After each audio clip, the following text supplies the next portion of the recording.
I just need some space, Jake. That's all. It's Christmas, can you just let me have 20 minutes? My name is Jake. I'm 39, I underwrite commercial risk for an insurance firm in Asheville, and on the 23rd of December, standing in the kitchen of a rented cabin outside Gatlinburg with a dish towel still in my hand, I said yes to that sentence without asking a single follow-up question. That's the kind of husband I'd been for 9 years. The kind who heard I need space and thought it meant something simple. Claire is 34. She used to run her own small interior design practice, 3 employees, a waiting list, her name on invoices clients were proud to frame. She gave all of that up 3 years ago, after Ben was born, and I'd always told myself that had been her choice, freely made, something she'd wanted. I never asked her, in 3 years, whether that was still true. We have 2 kids.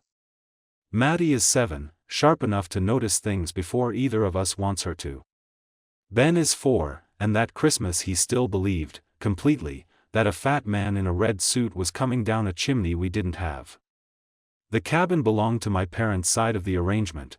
My mother had been renting the same 6-bedroom place outside Gatlinburg every December for 11 years, a tradition my brother and I had never questioned, and Claire had never once, in 9 Christmases, been asked if she wanted.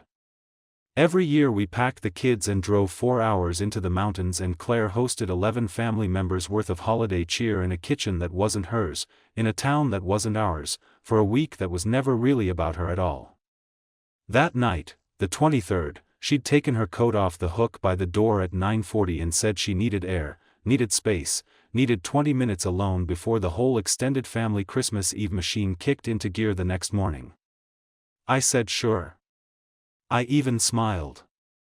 I remember thinking, with something like pride, that I was a patient man, a good one, the kind who gave his wife room to breathe during a demanding week. She came back 40 minutes later, not 20, cheeks pink from cold, and told me she'd walk down to the little overlook at the end of the road to see the town lights. I believed her the way you believe something you have no reason yet to doubt. I want to tell you that something in me already knew, standing in that kitchen. It didn't. Nothing in me knew anything yet. What I remember instead is how normal the whole thing felt, how unremarkable a woman needing 20 minutes alone during a stressful holiday actually is, how many times in 9 years she must have needed exactly that, and I'd never once thought to wonder if the reason stayed the same each time. What I didn't know, what would take me 11 more days to fully understand, was that the location history quietly logging itself on the family phone sharing app I'd set up 2 Christmases earlier, mostly so Maddie could borrow Claire's old phone for games without either of us worrying where it wandered, had just recorded something that didn't match the overlook at all. I wouldn't check that app for another week and a half. That night, I just refilled my coffee and went back to wrapping presents in a guest room that smelled like cedar and somebody else's Christmas candles. 3 days before the trip, back home in Asheville, Claire had mentioned, carelessly, in the way you mentioned something that doesn't seem worth flagging, that she'd reconnected with some old college friends on social media, people from her design program at App State she hadn't talked to in over a decade. Small world, she'd said. One of them lives out near Gatlinburg now. Isn't that funny? I said that was funny. I meant it. I didn't ask who. I want to be honest about that, because it would have taken 4 words, oh yeah, who is it, and I didn't say them, because some part of me, the part that has always preferred an easy evening to a searching one, decided the detail wasn't worth the conversation it might open. That's the story I have to tell now. Not a dramatic one, at least not at first. A quiet one, built almost entirely out of details I noticed and let go, one after another, across a week that was supposed to be about Christmas lights and hot chocolate and my kids believing in something magical for 1 more year. The cabin held 11 people that week, my parents, my brother Nate and his wife, their 2 teenagers, Claire, me, Maddie, and Ben, and the days ran on the same current every year, breakfast for a crowd, a hike or a trip into town, a big dinner, games after the kids went down. Claire had been running that machinery for 9 Christmases. She was good at it, the way people get good at things they've stopped being asked whether they still want to do.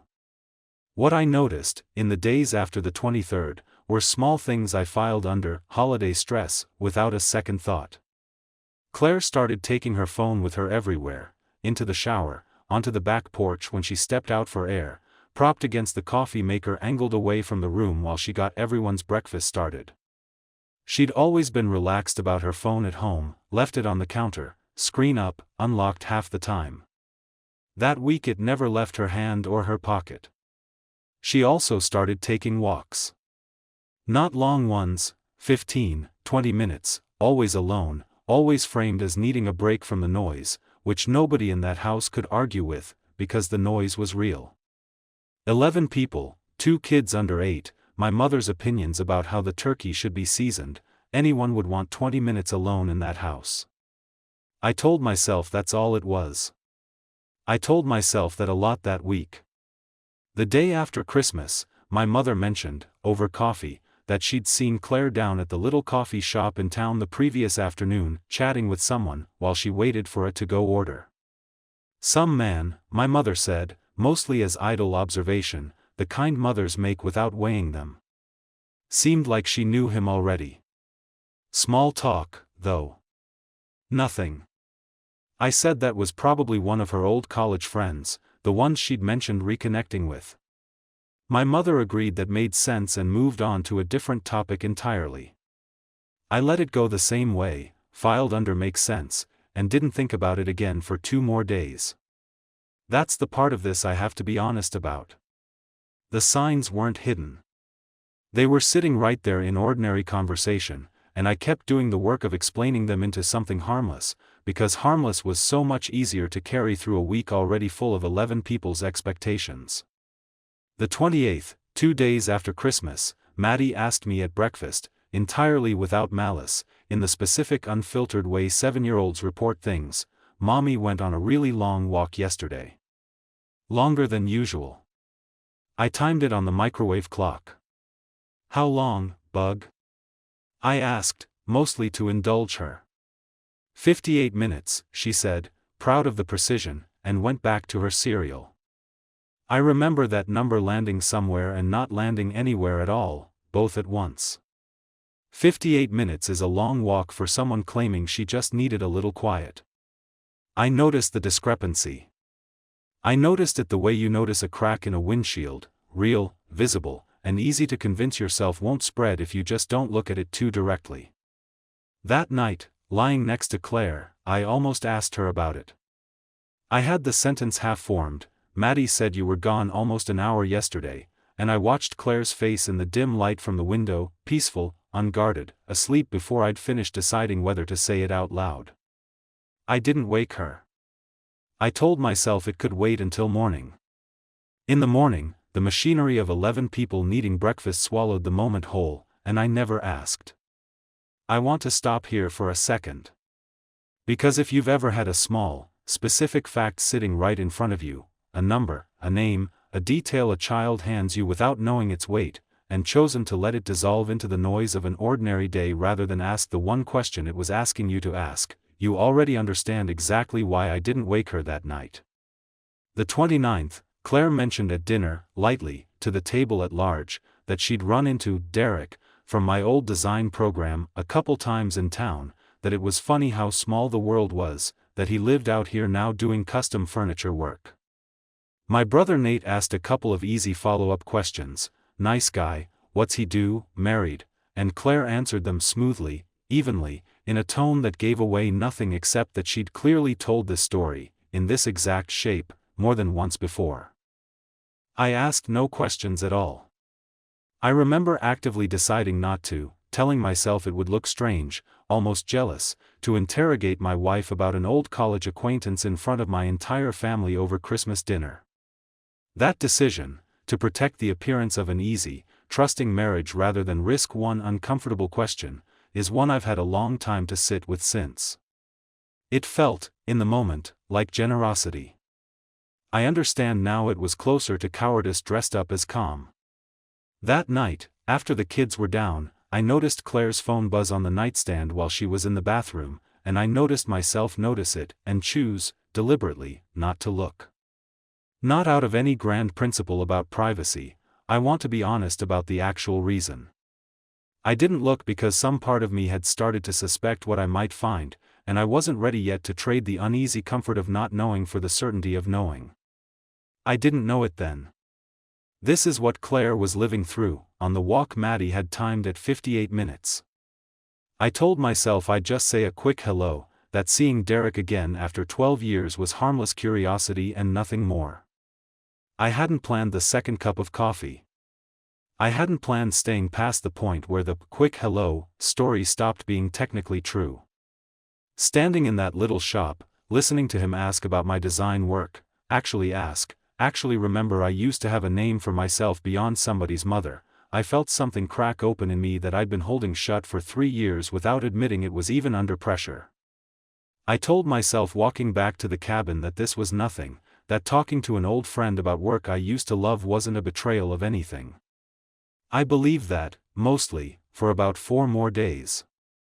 That's what she told me, much later. That night, I only knew Maddie's number, 58 minutes, and I chose not to ask what filled them. New Year's Eve fell on our last full day at the cabin, and it was the day everything tipped from something I was choosing not to notice into something I could no longer avoid noticing. Claire had announced at breakfast that she wanted to do some last-minute shopping in town before we packed up the next morning to drive home, a gift for her sister she'd forgotten, she said, some errand that needed doing before New Year's. She left around 1 in the afternoon. She said she'd be back by 3, in time to help my mother with the big dinner she'd planned for that night. She came back at 5:40. I want to describe what those 2 hours and 40 minutes felt like from the inside, because it's the point where my own denial finally ran out of road. At first I assumed traffic, or a long line somewhere, or an errand that had simply taken longer than planned. Town was busy that week, tourist season, plausible explanations stacked easily on top of each other.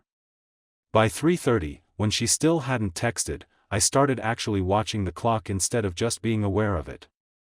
By 4, my mother had started asking, lightly, whether Claire was going to make it back in time to help, and I said something reassuring I didn't fully believe myself. At 4:15, I did something I'd never done in 9 years of marriage. I opened the family location sharing app on my phone, the one I'd set up 2 Christmases back for the kids' devices, the one that also, because Claire had added her own phone to the family plan for emergencies, quietly tracked her location too, something neither of us had thought about in over a year. Her location wasn't downtown. It was a residential address 11 minutes outside the shopping district, in a direction that had nothing to do with any store either of us had ever mentioned. I sat with that for a long time before I did anything with it. I didn't drive there. I didn't call her. I closed the app and sat on the porch in the cold, watching my breath fog in front of me, running through every reasonable explanation I could construct. Maybe she was picking something up from a private seller, maybe it was Derek's workshop and she genuinely was just browsing custom furniture, maybe. That was the first time I truly started to doubt, not suspect, doubt, in the specific way that means you've stopped waiting for an innocent explanation and started, instead, quietly preparing for the other kind. She got back at 5:40, breathless, apologetic, full of a story about a long line at a gift shop and terrible cell service in a dead zone downtown that explained, conveniently, why she hadn't texted. I said it was fine. I helped carry in shopping bags. She had bought something, a scarf for her sister, which struck me later as almost worse than if she'd bought nothing at all, a genuine errand woven around the edges of something else entirely, making the whole account harder to fully disprove and easier for both of us to keep believing.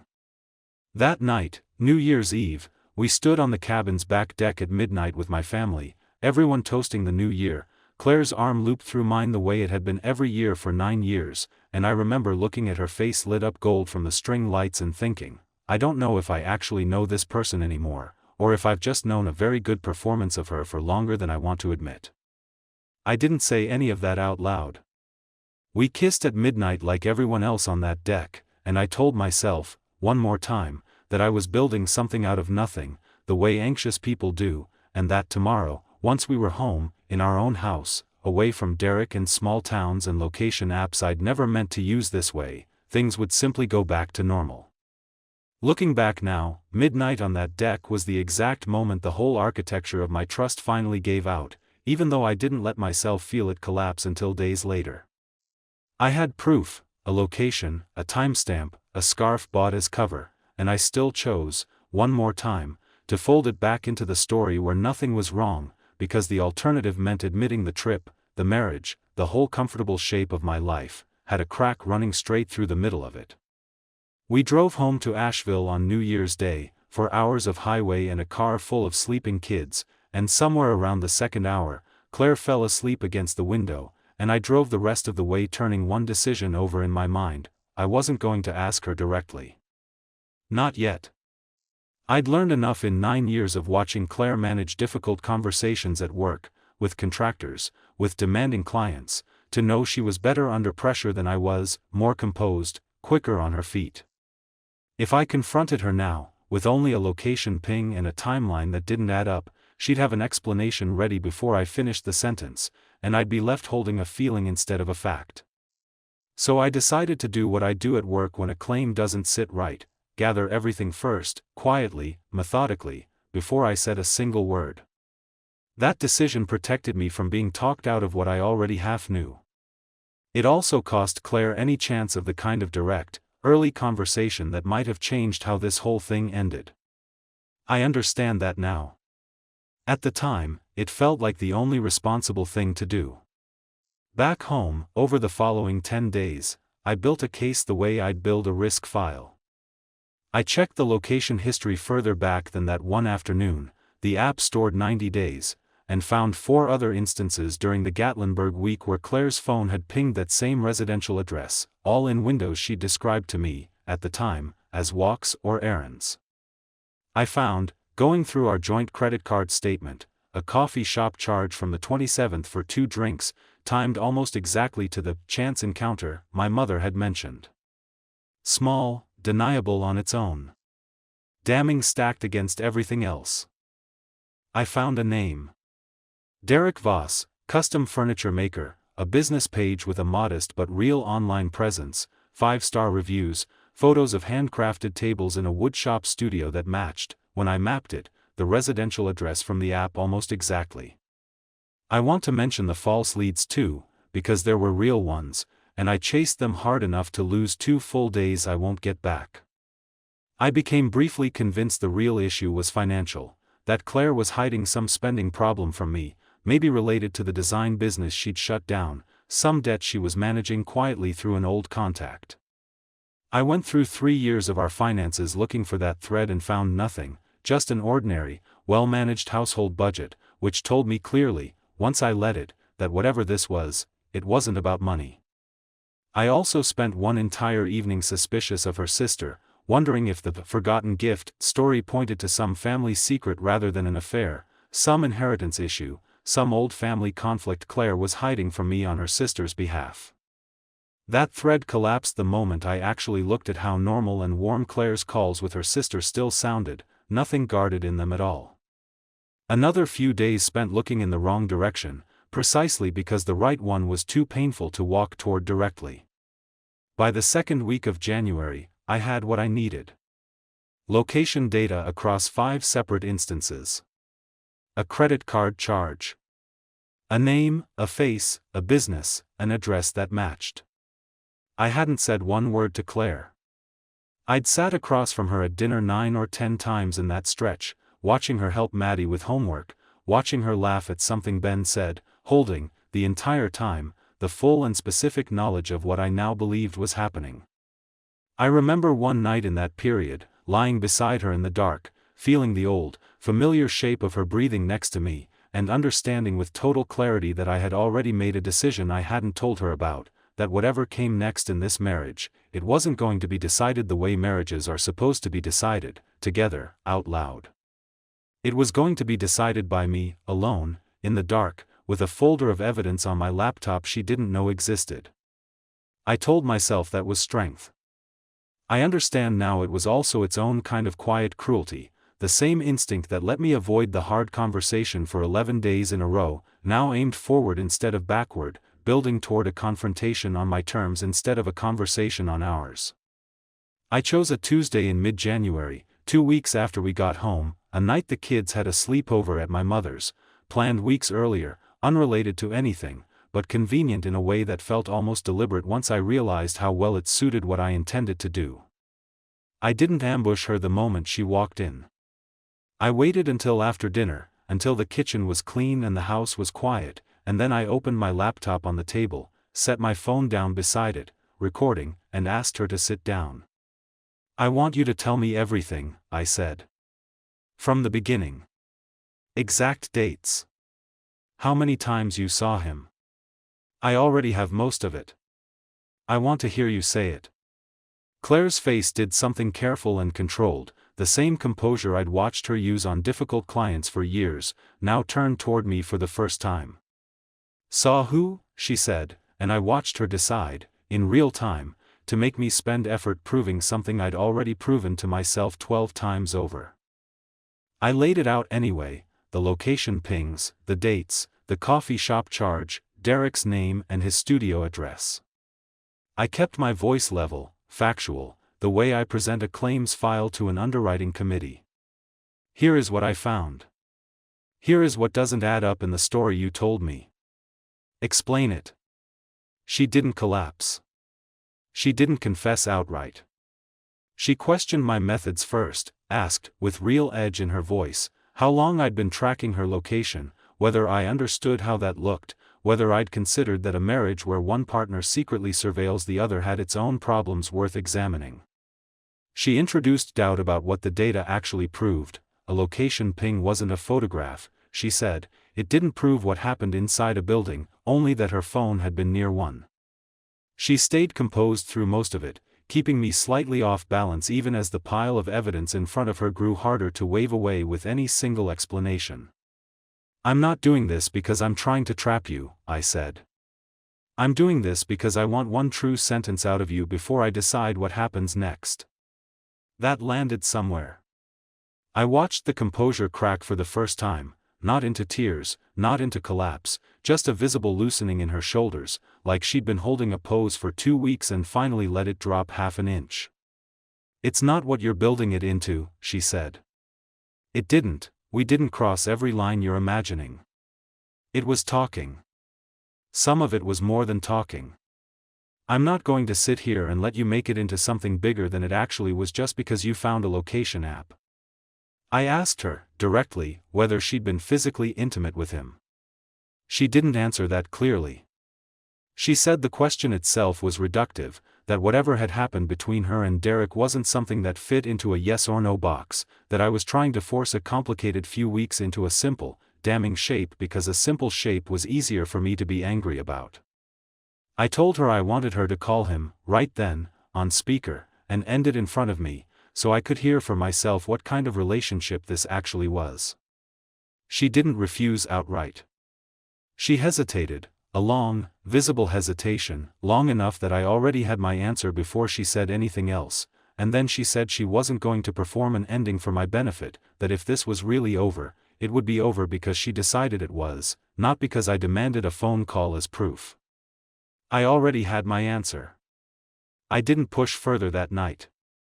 I closed the laptop, turned off the recording, and told her I needed time to figure out what I wanted to do, and that I wasn't going to make that decision at the same table where she was still finding new ways to avoid the actual question. I moved into the guest room that night. She didn't argue.